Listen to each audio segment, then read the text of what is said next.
Habib Abdullah Al-Haddad ini dilahirkan di daerah namanya Subair, salah satu desa mungkin di pinggiran kota Tarim, Hadramaut, pada malam kelima dari bulan Safar. Sudah berlalu dari kita kelahiran Habib Abdullah Haddad. Malam kelima dari bulan Safar tahun 1044 Hijriah. Lah, tanggal atau tahun kelahiran beliau ini dihitung oleh ulama dengan hitungan jumal, itu dengan perkataan asyamsu qad tala'at, matahari benar-benar telah terbit. Biasa ya, para ulama itu dulu menghitung kelahiran atau kematian dengan hitungan jumal. Jumal itu dari hitungan daripada Abajadun Hawas Huti dan yang lain sebagainya. Mungkin kalau kita tahu 110 atau 1030 itu dari hitungan Abajadun Hawas Huti dan seterusnya. Seperti kitab Aqidatul Awam, itu di akhir bait syairnya disebutkan abiyatuha maizun bi adil jumali. Ya. Hitungannya maizun. Maizun itu tanggal atau tahun pembuatan atau meninggal daripada Imam Ahmad Al-Marzuki. Habib Abdullah Haddad ini tanggal kelahirannya atau tahun kelahirannya dihitung dengan jumal asyamsu qad tala'at. Nah, ini sebagai tanda bahwa beliau akan menjadi orang yang besar sebagaimana matahari menyinari dunia. Lah beliau ini ketika umur 4 tahun buta matanya. Usia 4 tahun buta mata. Tapi tentunya ukuran dalam pengabdian kepada Allah itu tidak diukur dengan cacat fisik, tapi dilihat dari hati. Sempurna fisiknya, hatinya cacat, ini enggak manfaat. Fisiknya tidak sempurna, hatinya sempurna, sangat manfaat. Sangat manfaat, karena yang dipakai itu hati, yang jadi ukuran nilai itu hati, bukan fisik. Nah, sebagaimana hadis yang sering kita dengar, innallaha la yanzuru ila suwarikum wala ila ajsadikum walakin yanzuru ila qulubikum. Allah tidak pernah melihat fisik kalian, mau putih, mau hitam, mau ganteng, mau jelek, mau tinggi, mau pendek, mau kurus, mau gemuk, ini nggak pernah dilihat sama Allah. Tapi Allah melihat apa? Ila qulubikum, hati. Yang dilihat hati. Makanya mereka para aulia, para ulama al-amilun, mereka itu berusaha untuk membersihkan hatinya dari kotoran-kotoran, dari penyakit-penyakitnya. Tentunya membersihkan hati dari kotoran dan penyakitnya ini tidak mudah. Tidak gampang, sangat sulit. Tapi ketika berhasil, dia akan menjadi orang yang menjalani kehidupan dunianya dengan ketenangan, dengan kedamaian. Jadi sudut pandangnya itu tidak sama dengan sudut pandangnya manusia seperti yang disampaikan tadi malam. Ada orang mencaci, ada orang menghina. Kalau sudut pandang kita, bagaimana kita membalasnya? Bagaimana kita menyelakainya? Tapi sudut pandang orang yang hatinya bersih, mereka melihat, alhamdulillah, baik orang itu ngasih pahala ke saya. Perlu saya balas kasih dengan hadiah. Perlu saya balas dengan memberikan hadiah. Makanya Sayyidina Umar itu mengatakan apa? Rahimallahu imra'an ahda ilayya uyubi. Didoakan sama Sayyidina Umar, mudah-mudahan Allah merahmati orang yang menunjukkan kepadaku aibku. Bahkan siap membalas dengan kebaikan. Kenapa? Lu enak, dicaci, dihina, dirasani, itu berarti orangnya baik. Kalau kita dikasih uang, dikasih barang, barang ini ada waktunya. Dikasih uang 100.000, paling sehari 2 hari habis. Dikasih barang, paling 2 minggu, 3 minggu, 1 tahun, 2 tahun rusak. Tapi ketika kita dikasih pahala, rusak? Enggak. Ada waktunya? Tidak. Selama-lamanya. Loh, berarti sangat baik orang itu. Nah, ini sudut pandang orang yang hatinya bersih. Makanya nilainya, ukurannya itu dari hati. Sekalipun beliau buta, tapi tidak menurunkan semangat untuk menjadi orang yang hebat. Usia 4 tahun, bayangkan, 4 tahun sudah buta. Tapi apakah kemudian jauh dari ketaatan ibadah? Enggak. Bahkan lebih semangat dari orang yang bisa melihat. Lebih semangat dari orang yang. Sehingga ketika kecil beliau terdidik dengan didikan yang sangat luar biasa antara kota Tarim, Hawi, dan Subair. Tentunya dengan pemantauan daripada ayahnya.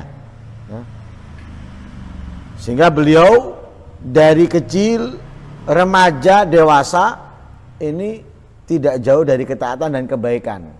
Dan ini sesuai dengan apa yang disabdakan oleh Rasul SAW, di antara orang yang akan mendapatkan pertolongan Allah di hari tidak ada pertolongan, yaitu syabun nasya'a fi ta'atillah, seorang pemuda yang perjalanan kehidupannya itu tidak jauh dari ketaatan, tidak jauh dari kebaikan. Lah,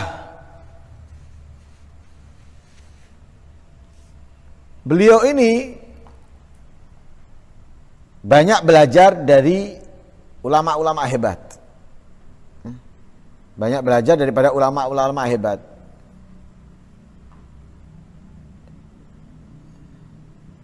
Di antara gurunya ada 140 guru. Beliau belajar dari 140 guru. Di antaranya tentunya 2 kakak beradik. Ada ayah dan anak. Ayahnya namanya Abdurrahman bin Syekh Maula Aidid. Dan putranya Abdurrahman yang bernama Syekh bin Abdurrahman. Jadi Abdurrahman bin Syekh Maula Aidid ini ayah, gurunya Habib Abdul Haddad. Putranya Habib Abdurrahman bin Syekh ini juga gurunya Habib Abdul Haddad. Jadi ayahnya gurunya, anaknya juga gurunya Habib Abdul Haddad. Kemudian ada beberapa ulama yang lainnya. Kemudian yang menjadi muridnya lah Habib Abdul Haddad juga banyak. Bahkan mereka menjadi orang yang hebat di zamannya. Di antaranya putranya sendiri, Al-Habib Hasan bin Abdullah bin Alwi Al-Haddad. Kemudian Al-Habib Ahmad bin Zain Al-Habsyi yang ngerangkum kitab Risalatul Jami'ah, yang juga mencatat tentang sejarah Al-Habib Abdul Haddad di dalam kitabnya. Kemudian Al-Habib Abdurrahman bin Abdullah bin Fiqih ini menjadi orang yang hebat sehingga mendapatkan julukan Alamatud Dunia. Jadi orang yang alim atau orang yang sangat alim di dunia. Bahkan ketika Habib Abdurrahman bin Abdullah bin Fiqih ini perjalanan untuk melaksanakan ibadah haji, mampir di kota Zabid, hadir di satu pengajian. Nah, yang ngajar ini menyampaikan pertanyaan, tidak ada yang bisa jawab. Habib Abdurrahman karena duduk di belakang, orangnya nggak kelihatan, ngajari yang sampingnya. Jawaban seperti ini, jawaban seperti ini. Ngacung, ngomong. Katanya gurunya, ini siapa kamu? Kok bisa kamu menjawab? Karena ini nggak akan bisa ada yang menjawab kecuali satu, katanya. Habib Abdurrahman bin Abdullah bin Fiqih. Ya, akhirnya dia ngomong, iya bukan aku dapat dari orang yang sampingku ini. Ternyata Habib Abdurrahman bin Abdullah bin Fiqih. Ya. Sehingga ketika beliau meninggal, ada beberapa ilmu yang belum diajarkan, ya. Masih terpendam dalam hatinya dan lain-lain sebagainya. Jadi belajar dari orang-orang hebat, memiliki murid orang-orang yang hebat. Lah beliau ini termasuk ulama aulia yang menjalankan dakwah di dalam setiap hal. Ya. Dikatakan di sini apa? Ulama berkata tingkatan dakwah itu ada 3. Jadi orang bisa berdakwah dengan salah satu dari 3 ini. Pertama dengan kolam, pena, nulis. Nulis. Nah, jadi dia nggak pernah ceramah, nggak pernah ngajar, tapi dia nulis. Lah tulisan ini diajarkan, disampaikan. Nah ini dakwah juga. Yang kedua bilfam, mulut. Berarti dia mengajar, dia juga ceramah, dia juga khutbah. Dia juga menasehati. Yang ketiga al-gadam. Apa? Bukan. Apa namanya? Gerak-geriknya. Ya. Gerak-geriknya. Ya. Sikapnya, halnya. Ya. Jadi diamnya, jalannya, duduknya. Ya. Nah ini dakwah. Lah ulama di dalam berdakwah itu hampir tidak ada yang memiliki 3-tiganya. Ada yang hanya punya pena dan lisan, tidak godam. Ada yang dengan godam nggak punya fam, tidak dengan lisan, tidak dengan kolam. Tapi Habib Haddad 3-tiganya. Ya. Dengan pena, sehingga beliau memiliki karangan yang sangat banyak. Disebutkan di sini ada sekitar 18. Ya, 19. Yang sering kita baca, yang sering kita pakai di pengajian seperti Risalatul Mu'awana, nah, Risalatul Mudzakarah, kemudian Sabilul Iddikar, Nasaihud Diniyah, ada lagi Dakwah Utama, ada Risa Adab Sulukul Murid, ada Idhafus Sa'il, ada Aqidatul Islam dan yang lain sebagainya, termasuk kitab yang akan kita baca. Ya. Kolam, fam juga gitu. Dalam diwannya, dalam penyampaiannya, ya, ketika berada di majelis, ketika ngajar dan lain-lain sebagainya, juga godam, gerak-geriknya, sikapnya, perbuatannya menunjukkan mengajak orang untuk dekat kepada Allah Subhanahu wa taala. Lah beliau ini wafat di sore hari Selasa. Sore hari Selasa, tanggal 7 bulan Dzulqa'dah. Jadi lahir bulan Safar, malam kelima, meninggal sore hari ketiga, hari ketujuh, hari Selasa, bulan Dzulqa'dah, tahun 1132. Berarti kurang lebih umurnya berapa? 1044 kelahirannya, meninggal 1132. 88, ya, 88, dan dimakamkan di Zanbal, ya, kuburan di Tarim. Habib Abdullah Haddad ini memiliki 10 anak, 6 laki-laki, 4 perempuan. 6 laki-laki, 4 perempuan. Yang laki namanya Hasan, Husain, Alwi, Salim, Zain dan Muhammad. Anaknya Habibullah Haddad yang laki Hasan, Husain, ya, Alwi, Salim, Zain dan Muhammad.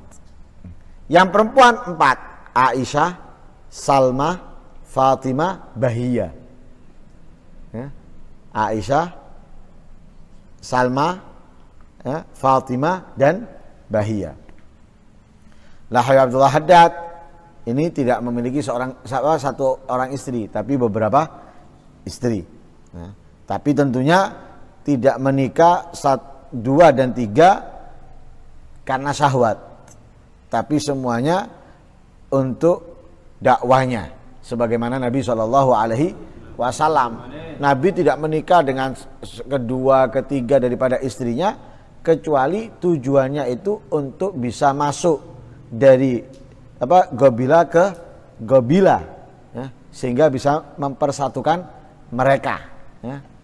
Dan mereka merasa memiliki Nabi Muhammad sehingga mereka bisa bersatu dan untuk menguatkan Islam. Jadi bukan untuk syahwatnya, tapi ada kepentingan untuk agama Islam. Habib Abdullah Haddad juga gitu, ya.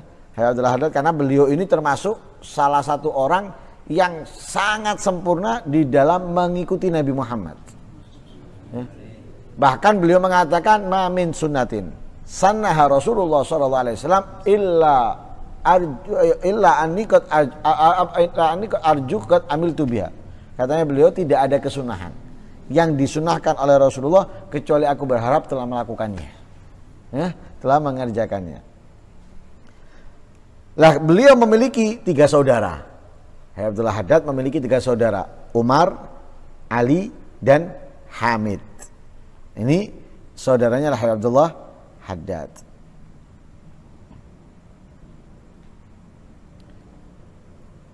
Nah ini permulaan daripada kitab Al-Wasaya An-Nafi'ah. Kita dahului dengan menyebut biografi pengarang kitab ini agar kita saat membaca kitab ini kita tahu siapa mu'alifnya, siapa pengarangnya.